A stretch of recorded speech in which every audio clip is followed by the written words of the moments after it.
That's the Song of Tiendo, I believe.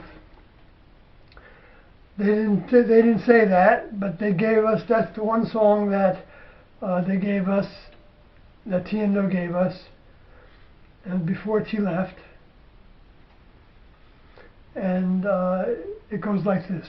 It's, help me have no human ways, no thoughts of self, no faults to see, only the ways of space. Now I know my heart is fast in my Father's path at last, only the ways of space, only the ways of space.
Whooped it up a little bit.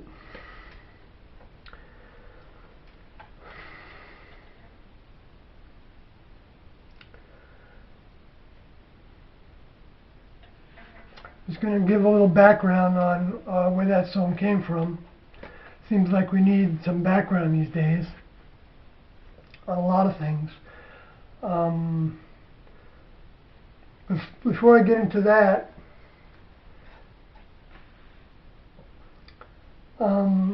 there's a website that was put up some time ago, maybe in May of 2011, that and maybe before that, that talks about some new believers, and they have ODY names, and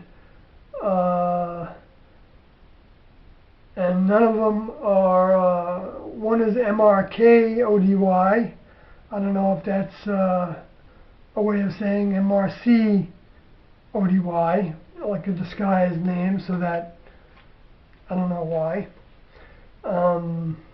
I guess I shouldn't think that it's a disguised name, but I can't help but wonder when I see the rest of what's going on there, because what it's doing is, what I believe it's doing is, it's trying to put a picture, make Tiendo and Heaven's Gate and the evolutionary level above human, what they're using the word Tela to represent, T-E-L-A-H, to make it into something that can fit right into society. So that basically making it into a religion. Now, I don't really have any doubts that this is what happens. It's what happened last time.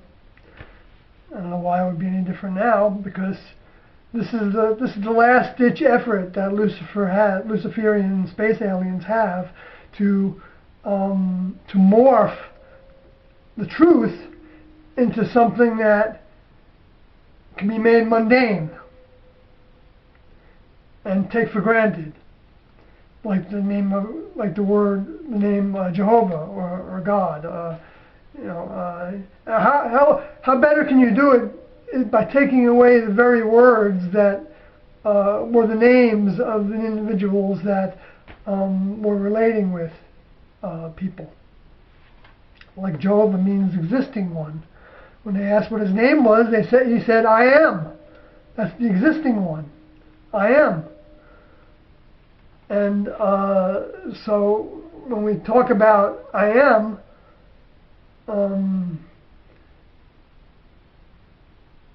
that's what it should say in there. It said that I am told me this, and I am told me that.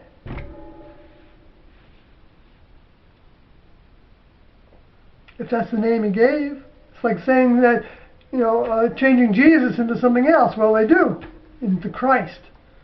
So it says Christ told me this and Christ told me that, instead of Jesus Christ. And of course, what this is doing now is making it into that the next level is doing this. Next level is telling me this, or next level is revealing this to me, or I've got this interpretation that's going to make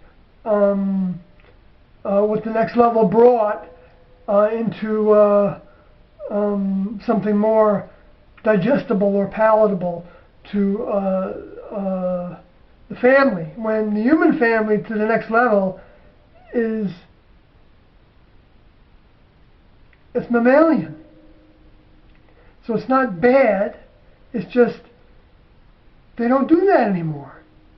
They don't take a dump, and they don't eat, they don't dwell in bacterial environments, they don't their sanitation is impeccable, and they don't have problems because of all those things. But this is what humans have, and this is what humans have made even a worse mess of it. Made this into a sewer pit with all the toxic elements, and they're wondering why dolphins are showing up in the sea dead, by the droves, and all these fish all over the place are showing up dead recently. And it said that the seas would be poisoned by this wormwood. Well, maybe that wormwood is the nuclear. Maybe the humans are doing that with their nuclear waste. And once it gets into the water, it can spread very quickly, those tiny particles. And those tiny particles, one little particle in your body ends up destroying whatever it's on or it's touching. So if it's the wall of and it can't be repaired, I guess, because it just keeps on destroying. So it just depends on what it's got and how many particles get into you. And they wonder what's the cure for cancer? Well, that's one of the steps. I mean, there's a lot of steps in the chemicalization of the planet.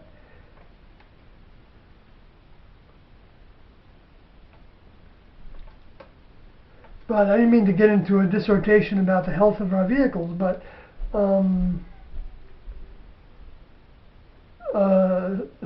so making what Tian-Do taught into something human is not the way it works. That's the Luciferian way to distract. The way it works is that we try to make ourselves live by the next level ways that Tian-Do brought us and revealed to us. Because we wouldn't know them if Tian-Do didn't give them to us. I'd be sitting here playing my saxophone, and I wouldn't know any more than anybody else about how everything ticks. So it just happened to be a vehicle that was picked because it had a lot to overcome, I guess, so that it would be a vehicle to a little difficult to take over, whether it's ego or whether it's sexuality or whether it's anger or I don't have that much of an anger issue, but I have an ego issue and I have a sexuality issue that's always knocking on my doors.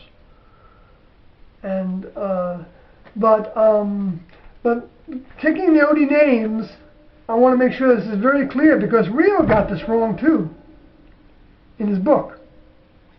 Beyond Human Mind, I think is what he called it.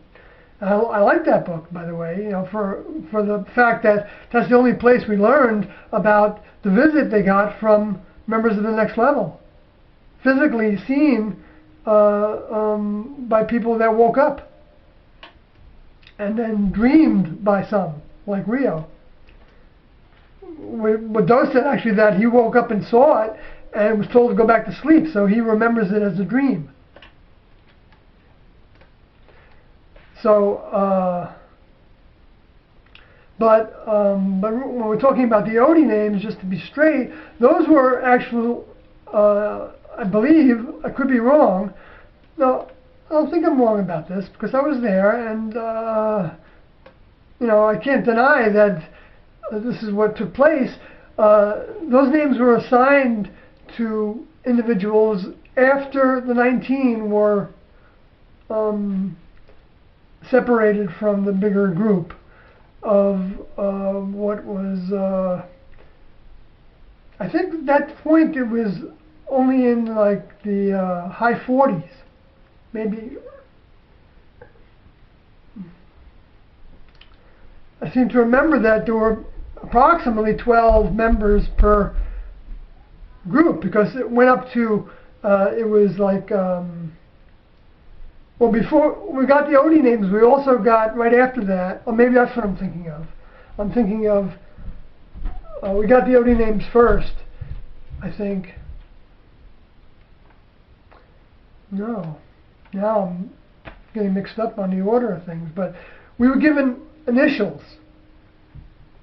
And like I was PB, as in Peter Brown, or Philip Brown, which is interesting because Philip was the last name I took, and that was the same name that the one named Mark, or Mercody, had taken.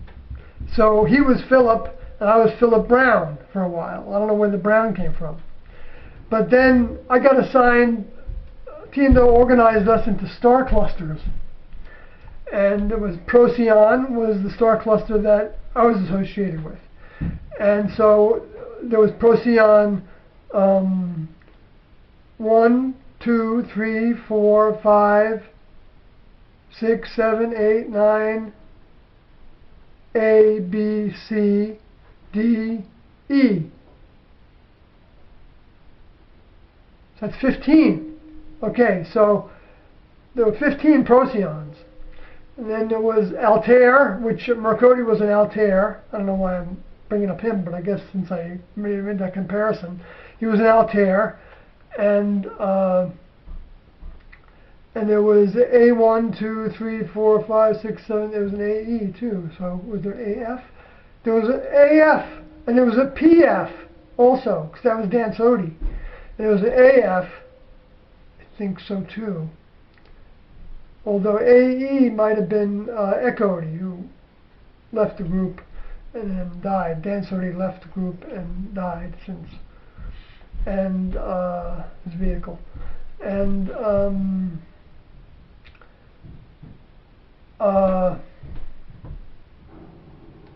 then there was, let's see, then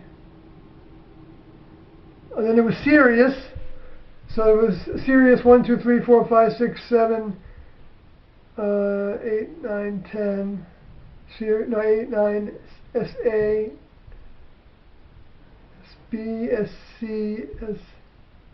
not sure how far the S's went. Don't remember that very well. I think there was an SD for sure. And I know there was an SC. So take that for what it's worth. And then there was Fomalhaut. And it's interesting that Mark's partner was my partner in the world, Sarah Fody. Sarah. I went out to Oregon with her. We went together from where we were raised in the same town in Plainview, New York. But and there's a Plainview, Texas, by the way. I mean, there's probably a lot of Plainviews, but you know, a lot of duplicate names in different states, of course. But the next level has a hand in some of those things. And in fact, T&O said that they use humor that way, with numbers and names and things like that. That's kind of, you know, I guess it's fun for them to see us make the connections, or think about there's connections when there aren't, you know, or things just coincidence that, you know, that these connections exist. You know, when they know they had a hand in it. So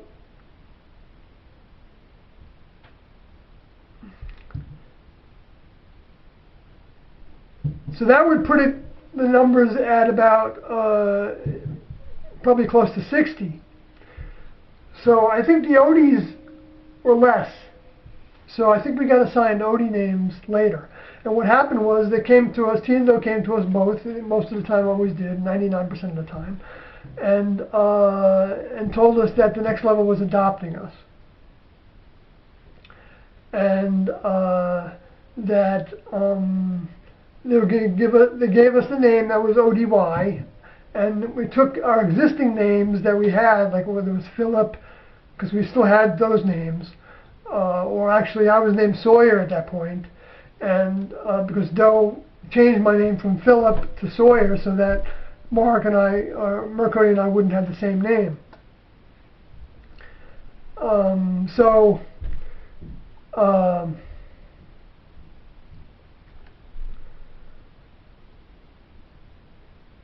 And I was the woodcutter, I operated the chainsaw because I had that experience before I joined, and so that was my job. And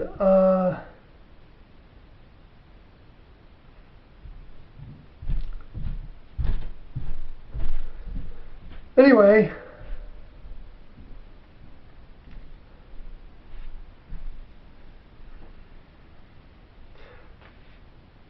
so what they said was that when we became adults in the next level, in other words, at this point we were their children, but we were headed to become adults.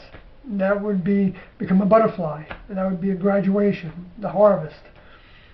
At that point, then we would be given, the Y would be taken off the name, and so my name would have been Swayod, S-W-Y-O-D, and Mercody's name would have been Mercod, I guess, M-R-C-O-D.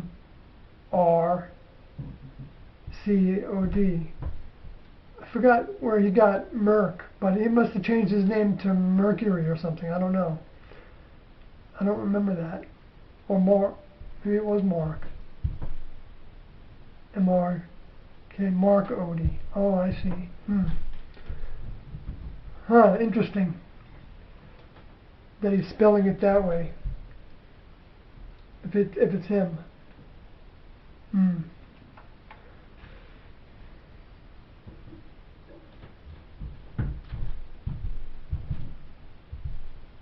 Anyway, so that was like, you know, in Jesus' day, he had individuals he basically said were apostles, and they were the ones that he was primarily looking to and as primaries in the task of disseminating the information, telling other people about what they experienced being with him for 3.5 years, however long it was, for each of them. And so even the idea of, but I don't think it was wrong for them to decide to make a 12th apostle, because Jesus said to them that if you want something, ask. And so I would think that they asked. If they didn't, you know, I don't think Next Level was going to freak out by that, because they wanted everybody to, nobody was restricted, I don't think, from telling about what they experienced with T&O and with the father and son, but actually only the son, unless the father was one that showed up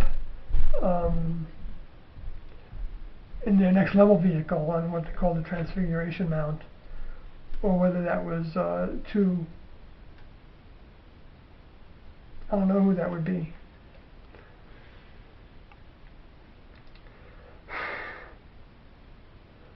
But I mean, when the disciples said that this is Moses and Elijah, we want to make a monument to them, I don't remember hearing any response back from Jesus. So he might have thought that was fine to think that, and he might not have had in his consciousness that he also did the task of Moses and Elijah, or Elijah and then Moses before that, which is what T said, that Do did that task. Which is interesting because T and Do, the way they worked together, they demonstrated that they were a witness to the other. So the other didn't ever come out and say, I was so-and-so. Don't ever said that I'm aware of that I was, well, he might have after T told us that he was, which happened early on because it was in the book, which anybody can find, the book UFO Missionaries Extraordinaire, written, I think, by Brad Steiger. So you should be able to find it if someone looks for it. I don't know, it's probably out of print, but there might be some, I don't know how many were printed. But in that book, I believe T says that Do was Adam and Enoch and Moses. Didn't say Noah, it said Moses, and then Elijah and Jesus. The same soul for all those tasks. Each one of those was a task. And Noah actually means rest. So that might have been a rest period to where, who knows? I'm not saying there was somebody was communicating with Noah to give him the instructions, to build that ship.